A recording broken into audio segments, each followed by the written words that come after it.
Welcome to Caring Through Cancer, a series by the Mary and John Elliot Charitable Foundation, bringing together voices of care who help shape the cancer journey for patients of the Solinsky Center for Cancer Care at the Elliot.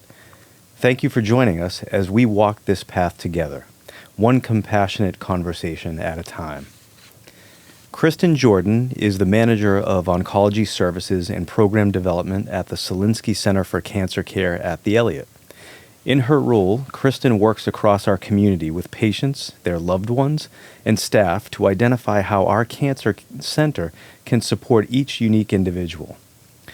Kristen oversees the support services from ideation to program development, implementation, and maintenance. Kristen approaches cancer care with passion, kindness, integrity, and determination. Welcome, Kristen. Thank you. Kristen, tell us about your role at the Elliot and how you started in oncology services.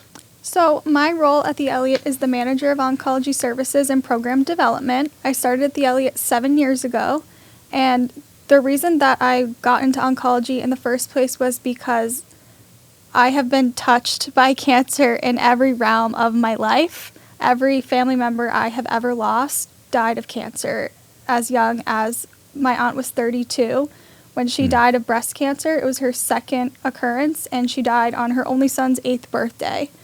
So I think that watching what my cousin went through, losing somebody to cancer, really wanted me to make a difference within the oncology world and create those programs and resources that many families desperately need. Wow. Well, I know from experience working with you that you have an amazing passion for not only the different services, but thinking about how we might guide, help, and support some of the needs around patients and the different services and sometimes the things that you wouldn't think about. And I know in talking to some of your peers, those are the things that really help set us apart and some of the things that help set you apart. So, understanding your journey and a little bit of the background, how have you incorporated some of that into the things that you do or the different programs? Tell us a little about those programs and how you've kind of gone about helping to build and shape those. Sure. So I think the key to a successful program and even a program idea is to watch the patients, see what they talk about, see the different resources that they're lacking, find the gaps within the community, and then address those gaps by creating these programs. So the big thing that I do when I'm at the cancer center is I walk around. I walk around radiation oncology, I walk around medical oncology, but I also embed myself within the support services department, and I really talk to my staff and see where these patients are struggling and what we can do to help. And so the initial point of these programs and the creation of them comes from patients identifying a need. So if we see multiple patients identifying certain needs, then we look to see how we can help those needs. We look for community resources, and at the end of the day, there really aren't many.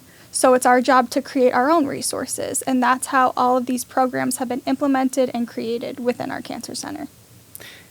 The programs that we had the opportunity a few days ago to talk to one of our patients who was talking about some of the work we do to support head and neck cancer, and truly profound the amount of just not only the services but the connectivity and the community that we've been able to build around Greater Manchester in supporting our patients and their families. Of the programs that you've worked with, do any stick out? Are there some that you really think, wow, these are the ones that I'm really proud of, and these are the ones that help make the Solinsky Center for Cancer Care different? So there's many programs. I would say I love all of the programs. There is 34 of them, but I would say... So you have 34 children. Yeah, I have 34 babies that I take care of. Yes, but I would say that there's a few that stand out to me, and they're all very different. So the first one that I really enjoy is more geared towards survivors, and that's our Cancer in the Community events. And I think the thing I love most about those events is meeting cancer survivors and hearing their stories. So I do a monthly event at River's Edge with Elizabeth, and we basically educate the public on the cancer of the month. So each month there's different cancers to bring awareness to. And so those events are just so eye-opening to me. Like the breast cancer one that we had in October, the amount of people that were walking in to have their mammograms and the amount of people that said that they were a cancer survivor and that they beat it was just truly heartwarming. So I love getting out into the community, and I love spreading awareness about cancer because there's many cancers that people don't know about, like kidney cancer, gallbladder cancer, esophageal cancer. There's more cancers out there than just the ones that you see like on TV. Sure. So that one is huge. But another one that is more geared toward the patient's family is our children's box. So we have a lot of young patients right now currently that are in their 30s, and they have children that are 5, 6, 7 years old, and they come to our social workers and say, I have no idea how to explain to my child that I have cancer. And we heard that all too much to where we created the Brave Box program. So the Brave Box program is where we give a box to the patient to bring home to their children, and it has books that explain cancer. There's a book in it called What Does Cancer Look Like? And it shows the changes that your body goes through when you have cancer, as well as a Brave Buddy. There's a stuffed animal that says you are brave, and an affirmation coloring book. So all of these different resources, as well as like camps and programs and support groups for kids that's parents go through cancer treatment, all of this information is in these boxes that are just wrapped up with a bow and given to our patients to really help them through their treatment journey and help their children as well. Wow. Yeah. So, I mean, that is incredible. I can't even imagine, I have 3 children, and I can't imagine having to have that conversation while you are concerned about yourself, you're concerned about your family. So the ability to think about not only what to tell your child, but how to do it and having that support, that's really amazing. Where did you find where did you come about these resources? How did you come about or come across these? Are these things that are out there in different centers? Are they things that you've gone out to find? Tell us a little bit about how you find these or how the ideas get to you. Sure. So I try to look at the patient as a whole. I don't look at them as just one person. I look at their family life. I look at their situation. I look at, their demographics and just see what I can do to help them. I pay attention, more maybe a little people watching and see what these people need. But I think as far as children is, unfortunately, we sometimes see patients bring in their children for their follow-up appointments, and we see patients bring in their children to appointments for treatment inevitably because they have no other child care. Yeah. So we have had to work with the legal team. We've worked with Child Life. We've utilized all of these resources to make everything work for our patients. So after having multiple concerned patients about what they can do for their family support, that's when we kind of kicked our gears, or take that out. We kind of kicked it into gear to where we can help our patient, but take that out too. But we can also help their families. So we need to look at caregivers. We need to look at the whole situation and not just the one person, because cancer not only affects our patient, but everyone around them. So when you find that there's a need for some of these programs, or you recognize, boy, we really would be, have an opportunity to support their children, how do you find the different services? Are these things that are out there? You do the research? How does that work? That is a great question. So recently I've been creating a few programs within our community, and I've been really leaning on the Mary, John, and Elliot Foundation, specifically Elizabeth, to help me utilize her resources and her connections and really make these important partnerships happen within our community. We wouldn't be able to do these programs without community resources. And I think as a community hospital and a community health system, it's so important. And it's so important to realize, I can't do it alone. I can't create these programs and these resources by myself. I need to learn who can help me and what they can do and how it can benefit our patients.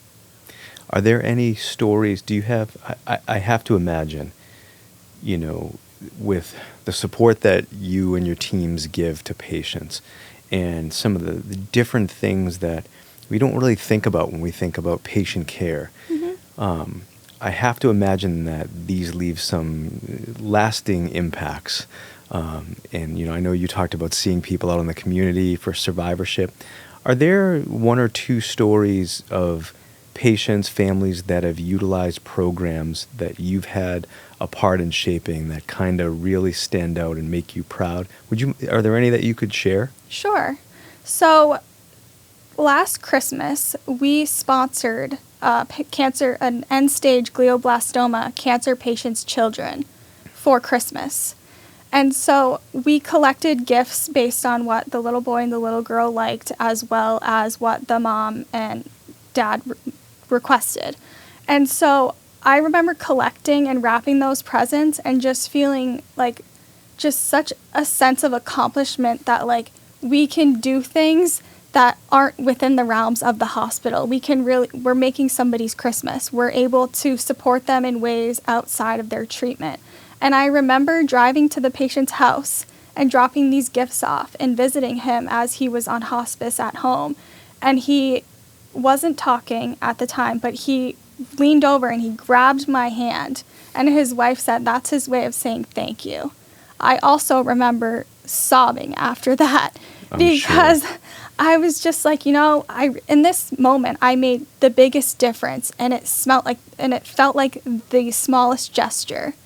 And it was just something that really stuck by me. And to this day, I still see that wife. The patient has since passed. I still see her, and I'm always just so excited to say, how are your kids doing? How are you guys navigating this new life? And they always say that they're doing well. And I think that that's important too, is to look at the patient and to look at the care that we give them, but also the families that patient may leave behind. And we still have to support those families and make sure that they're okay. I know, having the opportunity and the honor to work for a health system like the Elliot has just been incredible in, we get to make a difference in people's lives, and particularly in those times when there may not be tremendous amounts of joy, or there are other difficulties, challenges, long roads and trials, yet the memory that they can have of the Elliot is not just of the care, not just of the moments and the difficulties or the challenges with some of the patient care, whether it's chemotherapy, side effects, challenges, but also that we might be able to bring joy and or ease and comfort into their lives or the lives of their caregivers. That is just, it's an exceptional opportunity, and something that I know you and your team carry every day, which I do think sets us apart. It does. It definitely does. So, talking about kind of setting us apart, your programs are unique. They're impactful. Mm-hmm. And I set the Elliot's cancer care apart from what you would traditionally see. How are these support services crucial to a positive patient experience within their cancer journey? I know you've talked about it a little, but how are these services really critical to that positive experience? Sure. So at the end of the day, a lot of our programs support our patients in their cancer journey, down to getting them to treatment. We get our patients rides to and from treatment that may not be able to otherwise, and that other health systems may not be able to offer their patients. We offer our patients a food pantry. If they're experiencing food insecurity, they can come and shop at our food pantry and meet with a dietitian that will get food based on their dietary needs within their cancer treatment and the specific things that their family requests. We have so many programs aside from cancer treatment that set us apart because we look at the patient as a person, and a person needs certain things to live. Sure. We give gas cards, we give grocery cards, we have meal service when they're here.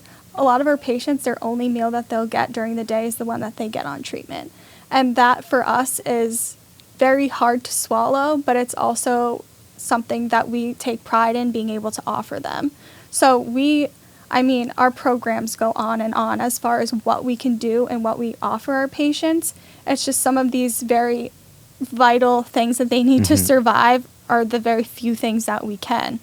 Tell us a little bit about the food pantry. I know we've had a little bit to do with that. I've had the opportunity to talk to you and the executive director of Oncology, Marcia Clements, about some of that programming, along with Kelly Rafferty from our charitable foundation. Tell us a little bit Yes. about that food pantry and that. How did that come about? That's not something that I think started when the Cancer Center was built. It did not. It was identifying a need. So we have limits that we can give for gas and grocery cards for patients. And so it was sort of in the midst of COVID that we realized, like, patients can't survive off $50 per 6-week treatment of grocery gift cards. So we looked into all of the different resources that we could give our patients as far as food and nutrition benefits. So we met with Kelly Rafferty, we met with the philanthropy team to see how can we get us a food pantry. And at first it was, maybe we'll do boxes that patients could come and pick up weekly of fresh fruit and vegetables. And we were like, well, that doesn't seem realistic as far as shelf life. So Kelly Rafferty applied for a grant, a very large grant, that would give us the funds and the kickstart that we needed to open the food pantry. The food pantry is stocked with non-perishable items, so the patients can shop it weekly like they would be getting their weekly groceries, and it's all shelf-stable produce, vegetables, beans, stuff like that. But then we also give gift cards weekly that supplement the fresh produce and dairy products that patient would need. So it's really made a huge difference, and it helps us to feel more at peace knowing our patients are eating outside of the clinic, because I think that was the hardest pill to swallow, was realizing that we were going to provide them their only meal for that day, when it's their job to stay as healthy as they can during their cancer treatment, which is not easy. That is fantastic, and a heartfelt congratulations and thank you to you and the team for helping us make such a difference in the community. I know I've gotten to talk to you and others about just the anecdotal stories about how that helps ease the journey of our patients through some of their challenging times. Are there other programs or other services that you think make the Solinsky Center for Cancer Care different, things that you've helped kind of put together? Sure. So we offer this program that I think patients would agree that brings the biggest smile to their face every Tuesday at 9 a.m. We have therapy dogs that come in, they walk around the cancer center, they greet every infusion patient, and they're just, the smiles that you see come from these patients and the sense of warmth. I mean, you can look at a patient from down the hall towards the infusion bay and you see how sad they look to be there on treatment.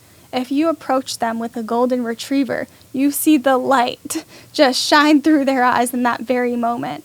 And I can't stress the difference that this program has made. It's not a program that we've had for very long. It's only been a couple years. So the transition from before this program was offered to now, I mean, I have patients stopping me in the parking lot asking me when's the next time that the therapy dog's coming in. I have patients that have cried because that therapy dog has brought them such joy because he's so loving and sweet.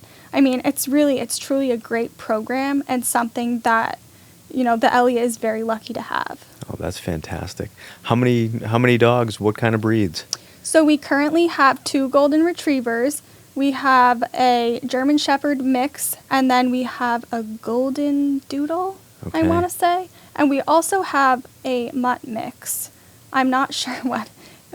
His name is Falcor. He is a very calm, sweet dog, but I'm not sure what his mix is, but he is just the most timid, angelic dog. Oh, that's great. Yes. That's great. Yeah. So how did that come about? Is that something that, there was, you've talked about recognizing needs and understanding, but that's got to be one, I don't think that's an easy one. Hey, I wish, I had a dog here next to me. Yeah. So how did you work on that with your team? How did that come about? So we collaborated with Volunteer Resources on the therapy dog program because we had so many patients requesting if we did dog therapy.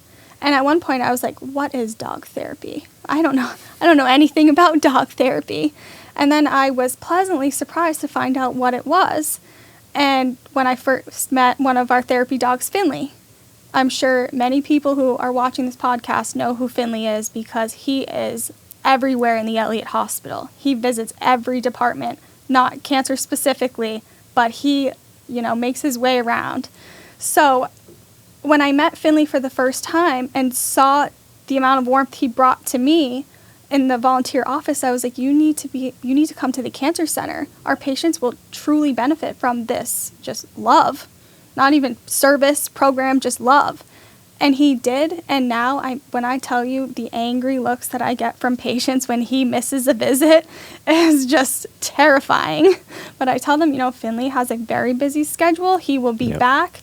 But I just stumbled across him in the volunteer office, and I was like, you need to come see us. You need to come and make our patient's day. And he has ever since. He's been volunteering for, I want to say, a little over 2 years now.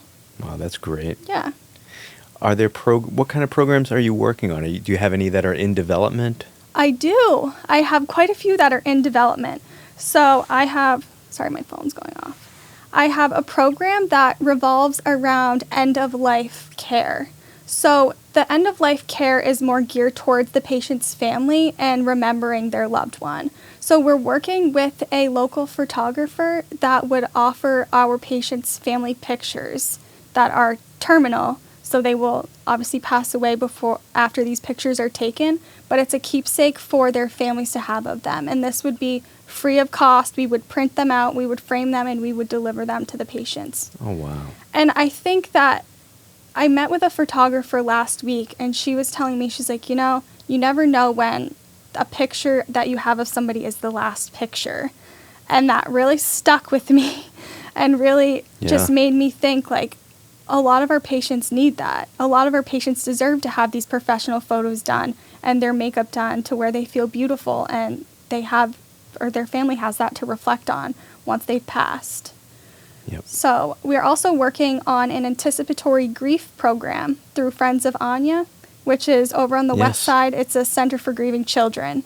So the anticipatory grief program is going to be run by volunteers within the Cancer Center, and it's a support group for kids to talk about grief and what they'll experience when their parent passes away, which unfortunately is all too common in this day and age with our patients being younger and younger and their parents having to grow up without them, or their kids having to grow up without their parents. So that program is going to start in July. We have a training coming up in April, and it's something that all of our staff are very excited about, but very, nervous about the emotions that come with it, because it's so hard to think about the end-of-life planning that comes with cancer, but it's something that has to be talked about and has to be done.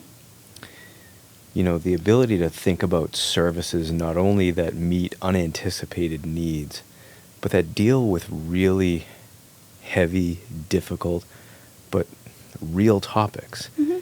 Giving patients and their support systems and their families support on how to progress on. Mm-hmm. And some of the different coping skills, other pieces.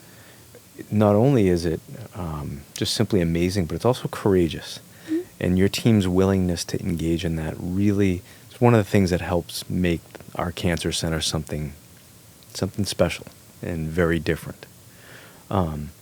You talked about the reasons that you got into oncology. Mm-hmm. And it's I think many of us have had situations where we have relatives, family members that have been hit with cancer, and I'm similar.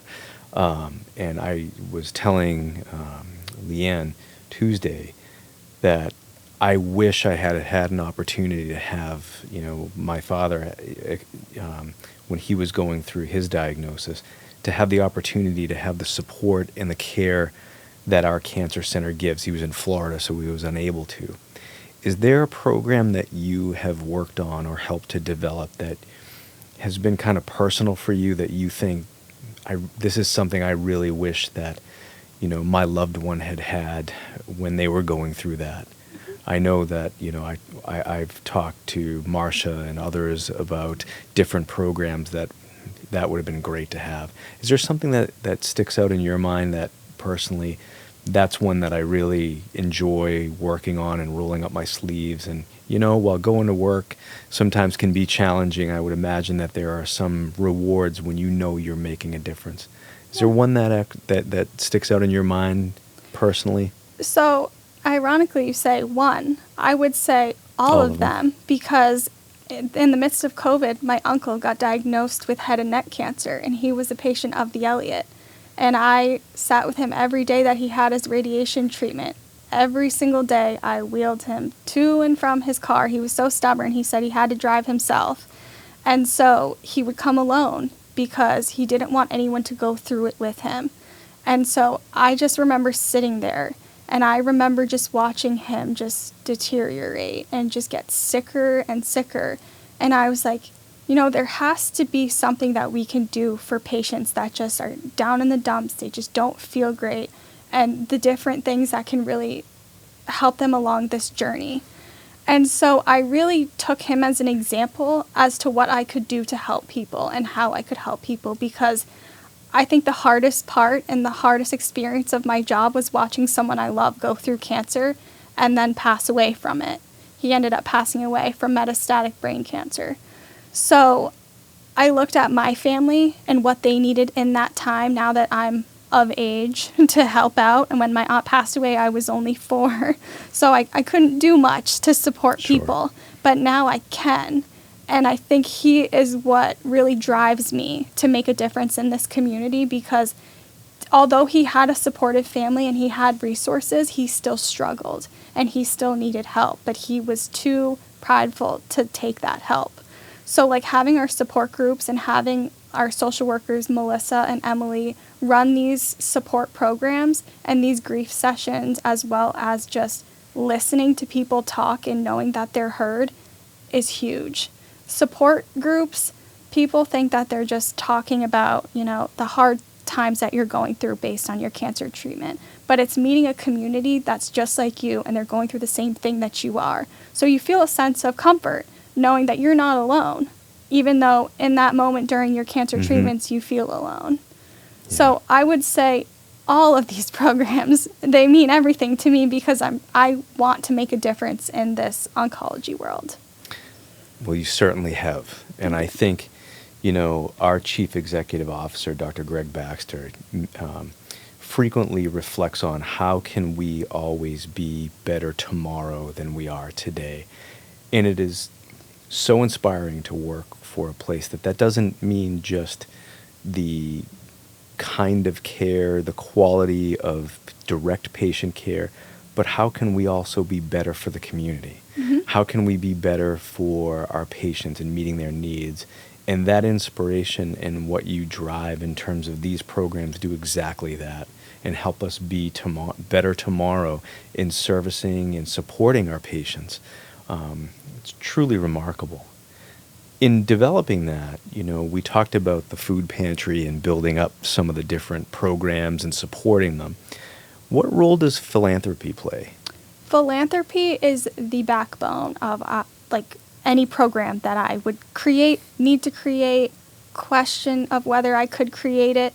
I email Kelly, Elizabeth, Rachel, all of them multiple times just to pick their brains to see what I can do, how they can help me, and where we can get the funds for these programs. We wouldn't have any of those 34 programs if it wasn't for the philanthropy department.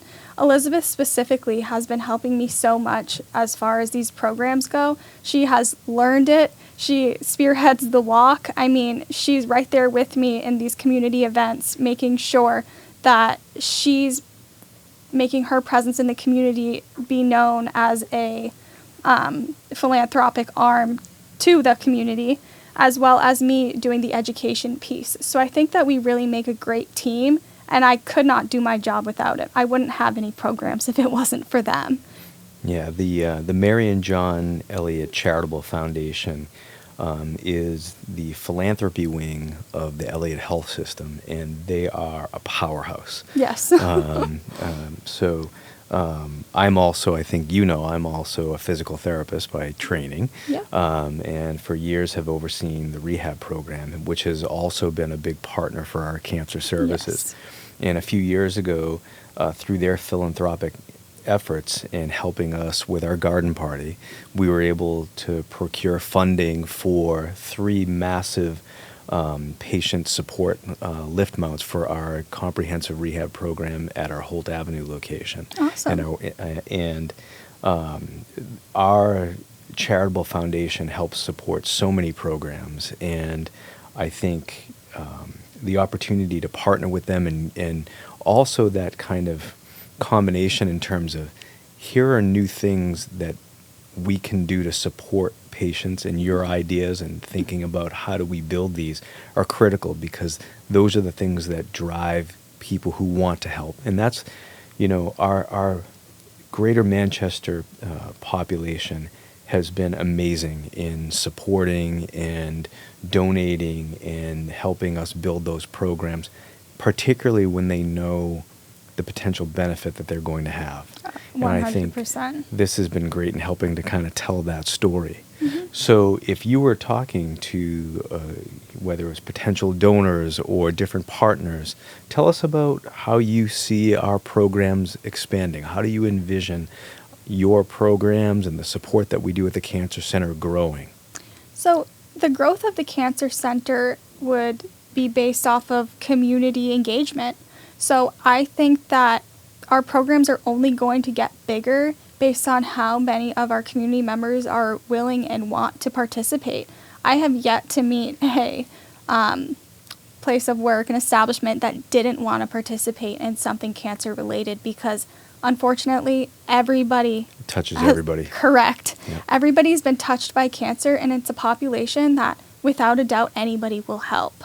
So we are just looking forward to working and growing with our community as well as the hospital in general, because at the Elliot, it's constant growth. And the one thing that I love about my position specifically in this program creating is that I have so much support at the Elliot.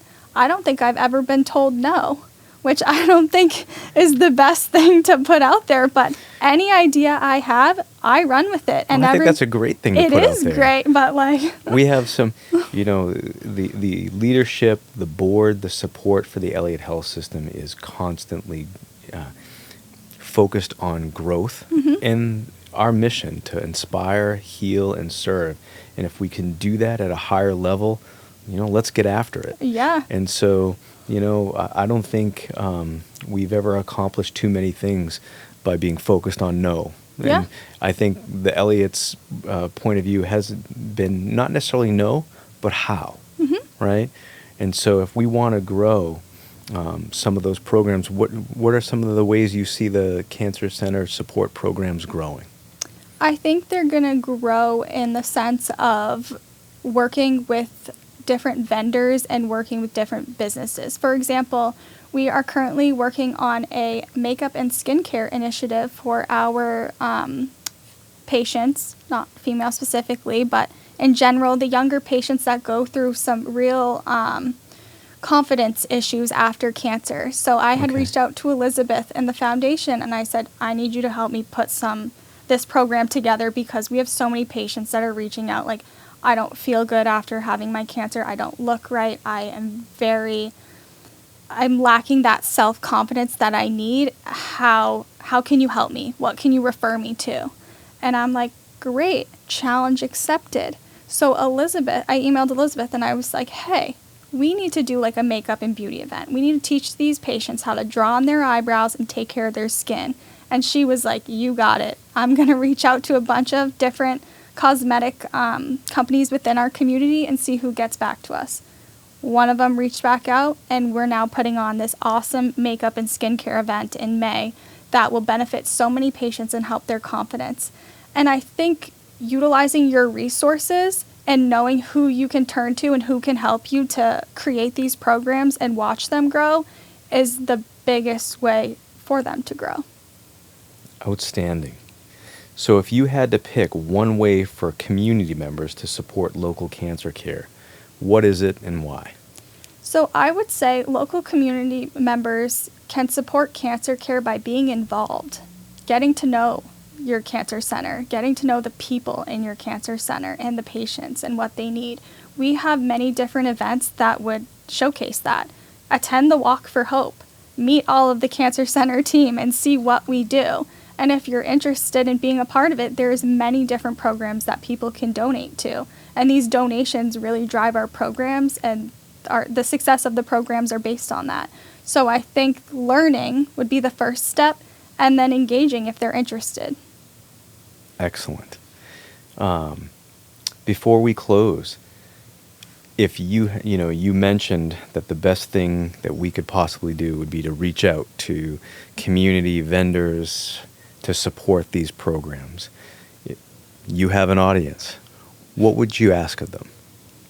I would ask them to look at their own experience with cancer, whether it be themselves or their loved one, and identify the gap that they had in their treatment or their care and see what they needed more of, and then let me know. Tell me what I can do to make a difference and how I could make it better. Awesome. Well, Kristen, thank you so much for everything that you do, things that you have done, the passion and the inspiration. And again, another episode, and I have the luxury of leaving inspired. So thank you very much. Awesome. Thank you very much, Brian.